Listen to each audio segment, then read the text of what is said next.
ஸ்ரீ போகர் வாழ்வியல் சித்தாந்த மையத்தில் இருக்கும் அனைவருக்கும் வணக்கம். எல்லாரும் எப்படி இருக்கீங்க? சூப்பராக இருக்கீங்க. இன்றைக்கி ஒரு அற்புதமான ஒரு தெய்வீகமான டாபிக் பார்க்க போகிறோம். என்ன அப்படின்னாக்கா விளக்கு. விளக்குனாலே ஒளி, உங்களுக்கே தெரியும். அந்த விளக்கு ஏற்றிருந்தாலே அப்படியே நம்மளை மறந்து அந்த இடத்துல கையை எடுத்து கும்பிடணும்னு தோணும். அப்படிப்பட்ட விளக்கு எனர்ஜி. அந்த விளக்கு அப்படியே அந்த சூரியனை பார்க்கும்போது சூரியனும் ஒரு பெரிய விளக்குன்னு தான் சொல்லுவோம். அப்படிப்பட்ட ஒரு எனர்ஜி தான் விளக்கு. அந்த விளக்கு எந்த இடத்துல நிறைய எல்லா மதத்தினரும் எல்லாருமே ஏற்றக்கூடிய அந்த விளக்கு ஏறும்போது அப்படியே நம்ம மனசும் உடம்பும் புத்துணர்ச்சி அடையும். அது அந்த விளக்குனால ஏற்படக்கூடிய அற்புத சக்தியை நம்ம விளக்கமாக பார்க்கலாம்.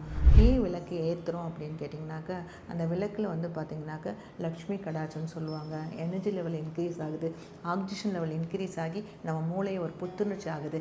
தியான நிலைக்கு நம்மளை அப்படியே மனதை அமைதியாக கொண்டு போகிறதுக்கு ஒரு அற்புதமான செயலாக அந்த விளக்கேற்றுவது பயன்படுகிறது. அதில் பார்த்திங்கனாக்கா நல்லெண்ணெய் தீபம் ஏற்றுவாங்க. அது எதிர்மறை எண்ணங்களை விலக்கி நம்ம உடம்புக்கு உஷ்ணத்தை கொடுத்து புத்துணர்ச்சியை எடுத்து கொடுக்கும். அதுக்கப்புறம் தேங்காய் எண்ணெய் ஏற்றுவாங்க. அது மனசுக்கு குளிர்ச்சியை கொடுத்து ஆனந்தத்தை கொடுக்கும். அதுக்கப்புறம் நெய் ஆயில் விருத்தியை கொடுத்து ஆரோக்கியத்தை கொடுத்து நமக்கு ஒரு நல்ல மனநிலையை கொடுக்கும். அதுக்கப்புறம் பார்த்திங்கனாக்கா பஞ்ச தீபம் எண்ணெய்ன்னு சொல்லுவாங்க. 5 எண்ணெய்கள். அதில் புங்கெண்ணெய், இழுப்பெண்ணெய், நெய், விளக்கெண்ணெய், தேங்காய் எண்ணெய் எல்லாம் மிக்ஸ் பண்ணி பண்ணுவாங்க. நம்ம அது மாதிரி நிறைய 5 விதமான மூலிகை எண்ணெய்களை எது வேணாலும் மிக்ஸ் பண்ணிக்கலாம். அந்த எண்ணெயில் 5 எண்ணெய்களோட பவரும் செய்யும்போது அப்நார்மல் எனர்ஜி கிடச்சி நமக்கு ஒரு புத்துணர்ச்சி கிடச்சி அந்த வாசனையால் கிருமியெல்லாம் அகன்று அந்த வீடே ஒரு பாசிட்டிவ் வைப்ரேஷனில் புத்துணர்ச்சி அடைக்குது. நெகட்டிவ் எல்லாம் போயிடும். அந்த மாதிரி நீங்கள் ஏற்றி பாருங்கள், ரொம்ப அற்புதமாக இருக்கும்.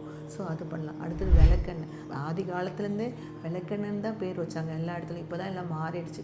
அந்த விளக்கெண்ணெயில் தான் ஆமணக்கிலிருந்து தயார்படுத்தணும். அவ்வளோ குளிர்ச்சிங்க, அவ்வளோ ஆற்றல். அது பூஜைக்குரிய அற்புதமான எண்ணெய். எப்பயுமே மனம் சாந்தியிலையும் தெய்வீக எண்ணத்தை உத்வேகத்தை கொடுக்கக்கூடிய ஒரு அற்புதமான எனர்ஜி விளக்கெண்ணெயில் இருக்குதுங்க. அதை ஏற்றும் போது அப்படியே அந்த மண் கலயத்தில் அந்த விளக்கெண்ணெய் ஏற்றும் போது ரொம்ப ரொம்ப நார்மல் எனர்ஜி கிடைக்கும். கண்ணுக்கு ஒரு விளக்கு ஏற்றும் போது அந்த தீபத்தில் என்னென்னா அந்த இடத்துல உட்காரும்போது கண்ணுக்கு ஒரு அற்புதமான எனர்ஜி இருக்கும். அதில் பார்த்திங்கன்னா தேங்காய் எண்ணெய், விளக்கெண்ணெய், நெய், இந்த 3 எண்ணெயும் ரொம்ப ரொம்ப அற்புதம். அந்த கண்ணுக்குள்ளார அந்த ஹீட்டை குறைச்சி அப்படியே குளிர்ச்சியை கொடுத்து நம்ம மனசை அப்படியே சாந்த நிலைக்கு கொண்டு போகிற ஒரு அற்புதமான சக்தி இருக்கிறது இந்த எண்ணெய்கள் தான். ஸோ விளக்கெண்ணெய் தீபம் இந்த மாதிரி எண்ணெய்களை அற்புதமாக ஏற்றுங்க.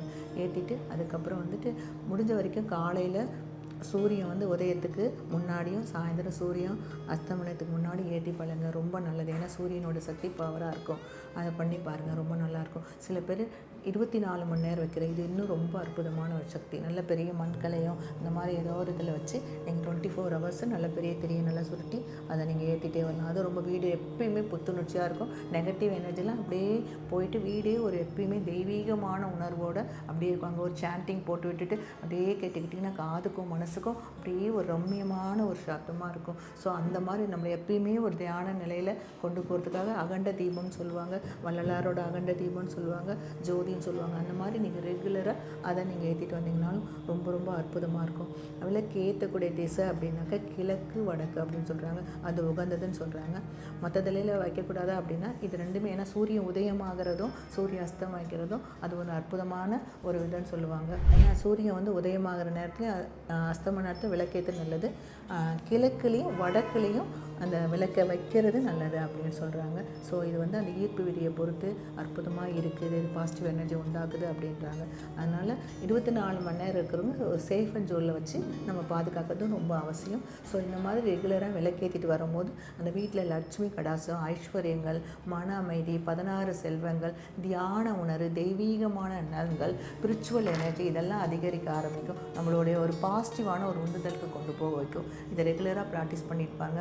இந்த நேரத்தில் உட்காந்து அமைதியாக உட்காந்து ஒரு முத்திரைகளை போட்டு ஒரு குபேர முத்திரைங்க, உங்களுடைய தம் finger, index finger, middle finger நினச்சி அப்படியே குபேர முத்திரையில் உட்காந்து காலையிலையும் சாயந்தரம் உட்காந்து உங்கள் சுவாசத்தையே அப்படியே கவனிச்சுட்டு முடிஞ்சால் அதை பண்ணுங்கள். இல்லைன்னா ஏதோ ஒரு சாண்டிங் போட்டுட்டு காலையில் 20 நிமிஷம் சாயந்தரம் 20 நிமிஷம் உட்காந்து அமைதியாக உட்காந்து ஒரு சாண்டிங்கில் உட்காந்து ஒரு தியான நிலையில் உட்காந்து அப்படியே பண்ணி பாருங்கள். இந்த தீபத்தை வச்சுட்டு ரொம்ப ரொம்ப அற்புதமாக இருக்கும். அப்புறம் திராட்டகான்னு சொல்லக்கூடிய இந்த நம்ம மூலாதாரத்துலேருந்து அந்த தேர்டை ஓப்பன் பண்ணி மூலாதாரத்து எனர்ஜியை அப்படியே முதுகுத்தண்டு வழியாக நமக்கு அக்னி சக்கரத்துக்கு வர வைக்கிறதுக்கான ஒரு அற்புதமான எனர்ஜி திராட்டகா.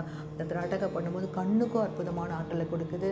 தேர்டை ஓப்பன் பண்ணுறதுக்கும் நல்லாயிருக்கு. 6 சென்சஸுக்கும் நல்லாயிருக்கும். 6வது அறிவு ஓப்பன் ஆகிறதுக்கும். ஸோ அது பண்ணும்போது நம்ம கண்ணுக்கு நல்ல ஆற்றல் பங்கி நமக்கு இன்னும் அந்த தியான நிலையை நல்லா நம்மளை இன்னும் மேம்படுத்தக்கூடிய அற்புதமான சக்தி இருக்குது. அது எப்படின்னா, ஒரு விளக்கு நமக்கு நேராக வச்சுட்டு கண்ணிலேருந்து ஸ்ட்ரெயிட்டாக அதை பார்த்துக்கிட்டு அப்படியே கண்ணை மூடி ஒரு முத்திரையில் உட்காந்து அப்படியே கொஞ்சம் நேரம் ஒரு 2-3 நிமிஷம் அப்படியே பார்த்துக்கிட்டே இருக்கணும். பார்த்து முடிச்சுட்டு அப்படியே கண்ணில் கை வச்சு உள்ளுக்குள்ளார அப்படியே பார்க்கும்போது அந்த ஒளி வந்து புருவ மத்தியில் அப்படியே ஆரம்பிக்கும். ஃபஸ்ட்டு ஆரம்பிக்கும் போது கண் எரிச்சலும், அதுக்கப்புறம் ஒரு மாதிரி கண் வலிக்கிறமா, அப்படி போக போக ஒரு 21 நாள் ரெகுலராக ப்ராக்டிஸ் பண்ணி பாருங்கள். ரொம்ப ரொம்ப அற்புதமாக இருக்கும். ஸோ விளக்கில் நம்ம இன்னும் நிறைய சொல்லிக்கிட்டே போகலாம். ஸோ இதை ரெகுலராக ப்ராக்டிஸ் பண்ணி பாருங்கள். உங்கள் வாழ்க்கையில் மிக அற்புதமான, உன்னதமான, தெய்வீகமான மாற்றங்கள் ஏற்படும். அனைவருக்கும் நன்றி.